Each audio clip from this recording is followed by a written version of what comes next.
Y bueno, muy importante, se presenta en público por primera vez el Papa Benedicto XVI después del consistorio en el que anunció su renuncia. Reitera que renunció en libertad y para el bien de la Iglesia. El que esto sea algo que no es... pues que no es usual. La última vez ocurrió en 1415, hace 598 años, pues no significa que sea importante. Tenemos en la línea telefónica al padre Mario Ángel Flores, rector de la Universidad Pontificia de México. Padre Flores, gracias por tomar nuestra llamada. Muy buenos días, con mucho gusto. Sergio, Lupita, un saludo y a todos los que nos escuchan. Buenos días, padre. Fíjese, padre, que ayer hablaba con un especialista en materia de la Iglesia Católica, un católico además muy ferviente, que me decía, yo no era ratzingeriano, pero realmente me he venido convirtiendo. No es el papa de los medios de comunicación, no es el papa del carisma personal, la cercanía a la gente, pero el Papa Benedicto XVI ha resultado un papa muy importante en un momento muy crítico para la Iglesia Católica. Me gustaría conocer su opinión. Yo creo que coincido perfectamente con lo que ha significado este pontificado.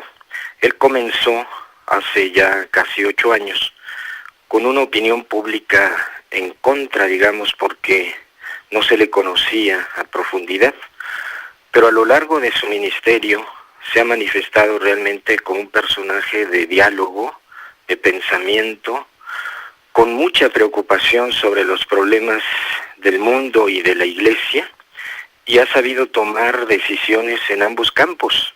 Por ejemplo, al interior de la Iglesia, pues decisiones firmes sobre sus problemas y estrategias nuevas para la nueva evangelización, sobre todo en Europa, donde la descristianización es muy fuerte. Y en relación al mundo, pues yo quisiera recordar solo 2 momentos muy emblemáticos. Su presencia en el Parlamento inglés, frente a toda la clase política de antaño y presente de Inglaterra, y en el Bundestag de Berlín, ¿verdad?, que son como el Congreso también de este país. Y fue a hablarles de Dios, fue a hablarles de la importancia que tiene la religiosidad en la persona, en la sociedad, y fue a hablarles de la responsabilidad que tienen ellos de permitir, por ejemplo, esa libertad religiosa. Debe haber, por una parte, por supuesto, la autonomía de la política, pero también saber desarrollar los valores desde la búsqueda de la trascendencia. Sin duda un hombre importante por su pensamiento, por su cercanía a los problemas.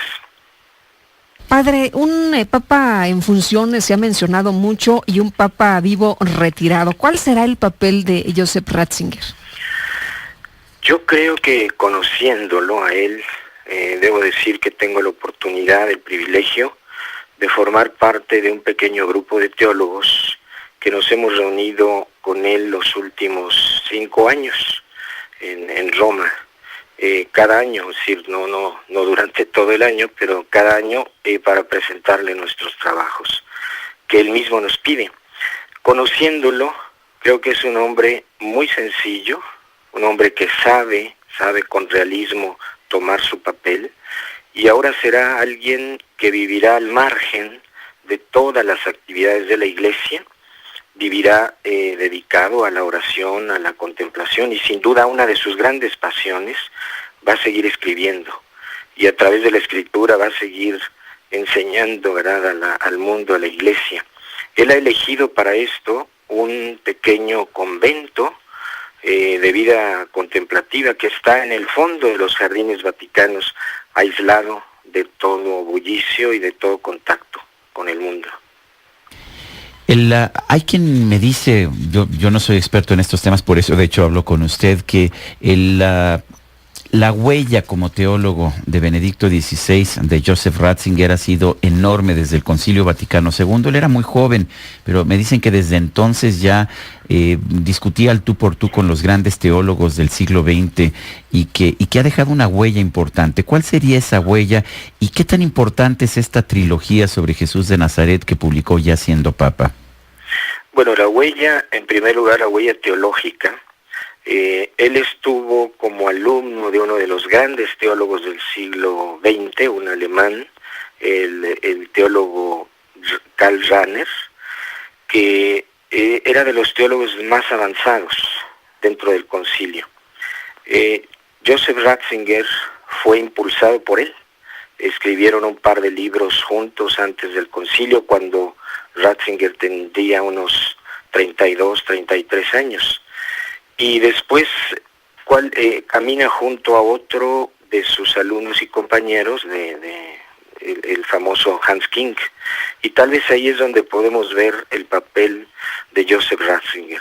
Mientras Hans King se lanza como en un progresismo demasiado avanzado, Ratzinger se mantiene con mucho realismo, con mucha centralidad, digamos, incluso rompen entre ellos para saber llevar el pensamiento de la Iglesia no en extremismos, ni hacia adelante ni hacia atrás, sino hacia un camino intermedio, porque se piensa, ¿verdad? Pensemos en toda la Iglesia y en el mundo.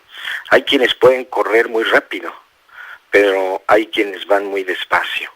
Y si se tensan demasiado las cosas, llegamos a un rompimiento entre los dos grupos. Necesitamos a alguien que nos ayude a caminar juntos. Y ha sido tal vez el papel como teólogo, un teólogo más centrado, un teólogo maduro, y que nunca ha dejado, por supuesto, de ser pensante hacia los problemas nuevos. Sus libros son un pensamiento, un comentario, digamos, muy actualizado sobre el Evangelio. Son una delicia en cuanto a escritura, en cuanto a lenguaje, con mucha claridad, abordando los problemas nuevos sobre la historicidad de Cristo, sobre el sentido de su divinidad, sobre las tradiciones que se han ido uniendo en el camino y que debemos distinguir del mensaje propio. Esa es la importancia de estos textos, que en medio de sus inmensas actividades como el Papa se ha dado tiempo para hacerlo en estos 7 años.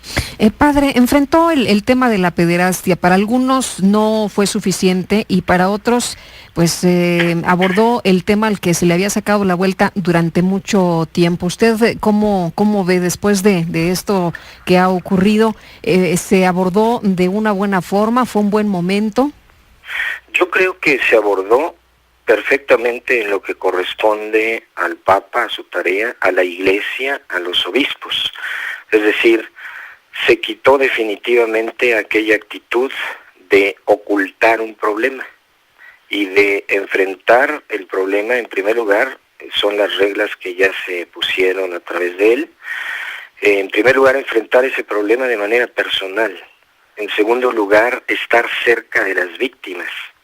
Y en tercer lugar, tomar medidas muy firmes hacia el futuro para que esto no vuelva a suceder. Él, en sus viajes, en muchos lugares donde tuvo esa oportunidad, se acercó a las víctimas, dialogó con ellos. Las víctimas agradecieron muchísimo, hay testimonios, ¿verdad?, como incluso salieron conmovidos tanto el Papa como ese grupo de víctimas. En México no se hizo. Y la razón yo siento que es muy clara. Aquí se manejó de una manera a través de los medios muy, muy agresiva, y tal vez el haberse acercado habría sido pues de nuevo politizado, que no es un tema para politizarse, sino un tema humano muy delicado que debe trabajarse también con esa misma delicadeza de trato personal, de solidaridad con las víctimas y de una actitud muy firme, como siempre la tuvo él, contra los que han cometido estos actos tan abominables. Yo quiero agradecerle, señor rector, el que haya tomado nuestra llamada. Creo que todavía hay mucho que tenemos que entender acerca del legado del Papa Benedicto XVI, y sabemos pues que vienen cambios, que vienen buenos tiempos. ¿Cuál es su posición, antes de que nos despidamos, padre, acerca de su decisión de renunciar? Hay quien dice que esto pues que es una abdicación de responsabilidad, que él debió haber permanecido en el cargo hasta morir. ¿Qué piensa usted? Él mismo hoy dijo que era por el bien de la Iglesia. Mira, Sergio, yo creo que es una decisión muy sabia. Vivimos tiempos en los que la vida ya no es en su promedio como hace un siglo, por ejemplo, que tal vez el promedio eran 50 años. Y claro, ahora el promedio de vida va hacia los 90 años. Pero las condiciones de vida no son favorables, por supuesto, para una responsabilidad tan alta. Yo creo que es congruente a los tiempos, es una decisión sabia, es una decisión valiente. No es fácil dejar el poder cuando alguien tiene el poder, y más cuando, como en el caso del Papa, nadie tiene que pedirle que lo deje. Es él el que debe, en conciencia, como lo ha dicho, reconocer que ya no tiene la capacidad. A mí me parece que dentro de esa decisión también deja un papel hacia el futuro sucesor, que sabemos que es un cargo para toda la vida, pero también debemos estar realistas ante los tiempos. Hoy la vida es tan larga que no podemos tener responsabilidades tan importantes para toda la vida. Un hombre sabio, un hombre humilde, un hombre valiente. Padre Mario Ángel Flores, rector de la Universidad Pontificia de México, gracias por tomar la llamada. Muchas gracias a ustedes, Lupita, Sergio. Gracias, padre. Bueno.